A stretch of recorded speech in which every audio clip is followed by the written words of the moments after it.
Hi. All right, here we go. Chapter 2. Dreams. Every spring and fall, during the holidays of Big Eid and Small Eid, my family visited one of my favorite places on earth, Shangla, the mountain village where my parents grew up. Laden with presents from our relatives, embroidered shawls, boxes of rose and pistachio sweets, and medicines they couldn't get in the village, we'd go to the Mangora bus station and see just about everybody else in town all crowded together and waiting for the flying coach. We'd stack our gifts, along with the sacks of flour and sugar, blankets, and trunks that other families were taking, on top of the bus in a great towering pile. Then we all crammed inside for the 4-hour trip up winding, rutted roads to the mountains. For the first quarter of the journey, the road was a series of zigzags that followed the Swat River on one side and hugged sheer cliffs on the other. My brothers took great pleasure in pointing out the wreckage of vehicles that had fallen into the valley below. The flying coach would climb higher and higher until the air turned cool and crisp. Eventually, we saw nothing but mountain after mountain, mountain, mountain, mountain, and just a sliver of sky. Many of the people in Shangla were very poor and did not have modern facilities such as hospitals and markets, but our family always put a huge feast for us when we arrived. A feast that was especially welcome at Small Eid, which marks the end of a month of daytime fasting for Ramadan. There were bowls of chicken and rice, spinach and lamb, big crunchy apples, pretty yellow cakes, and big kettles of sweet milky tea.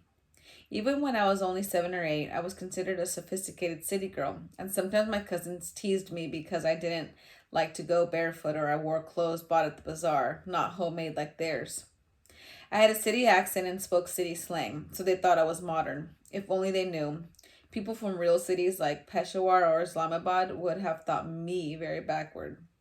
When I was in the village, though, I lived the life of a country girl. In the morning, I got up when the rooster crowed or when I heard the clatter of dishes as the women downstairs made breakfast for the men. Clatter. Then all the children spilled out of the houses to greet the day. We ate honey straight from the hive and green plums sprinkled with salt. None of us had any toys or books, so we played hopscotch and cricket in a gully. In the afternoon, the boys would go off fishing while we girls went down to a stream to play our favorite game, wedding. We would choose a bride and then prepare her for the ceremony. We draped her in bangles and necklaces and painted her face with makeup and her hands with henna. Once she was ready to be given to the groom, she would pretend to cry, and we would stroke her hair and tell her not to worry. Sometimes we would fall down laughing. But life for the women in the mountains was not that easy. There were no proper shops, no universities, no hospitals or female doctors, no clean water or electricity from the government. Many of the men had left the village to work on road crews and in mines far, far away, sending money home when they could. Sometimes the men never made it back. The women of the village also had to hide their faces whenever they left their homes, and they could not meet or speak to men who were not their close relatives. None of them could read. Even my own mother, who'd grown up in the village, couldn't read. It is not at all uncommon for women in my country to be illiterate, but to see my mother, a proud and intelligent woman, struggle to read the prices of the bazaar was an unspoken sadness for both of us, I think. Many of the girls in the village, including most of my own cousins, didn't go to school. Some fathers don't even think of their daughters as valued members of their families because they'll be married off at a young age to live with their husband's family. Why send a daughter to school? The men often say. She doesn't need an education to run a house. I would never talk back to my elders. In my culture, one must never disrespect one's elders, even if they are wrong. But when I saw how hard these women's lives were, I was confused and sad. Why were women treated so poorly in our country?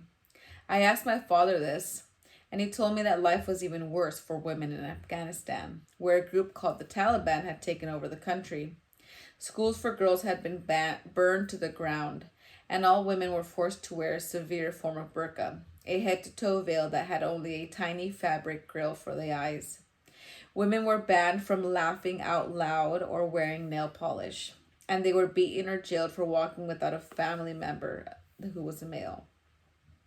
I shuddered when he told me such things and thanked God that I lived in Pakistan where a girl was free to go to school. It was the first time I'd heard of the Taliban. What I didn't realize was that they weren't only in Afghanistan.